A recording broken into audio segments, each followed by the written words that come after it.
বিএনপির উদ্যোগে উত্তরা পশ্চিম থানায় 8টা স্পটে প্রতিদিনই হাজার হাজার লোকদেরকে আমরা সেহরির ব্যবস্থা করতেছি।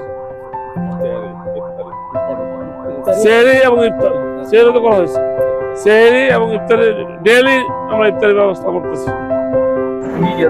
জ্বালাও জ্বালাও ইয়ারা কই শাইন কই এদিক দাঁড়াও, ওর দাঁড়ানোর দরকার আছে। হ্যাঁ ওর তোমার দাঁড়ানো দরকার, তুই তোর আগের লোক, তুই তো ছেড়ে খারাপ তুই মারার আগের লোক যা না। আলি ভাই ছেড়েও সামনেও এই বিএনপির পক্ষ থেকে আমরা নিয়ে আসছি, তাদের জন্য সেহরি আসছে। আমাদের পার্টির চেয়ারম্যান তারেক রহমানের জন্য দোয়া করবেন। বিএনপি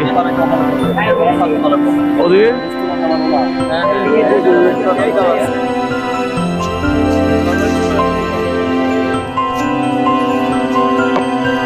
বিএনপির পক্ষ থেকে আমরা নিয়ে আসছি।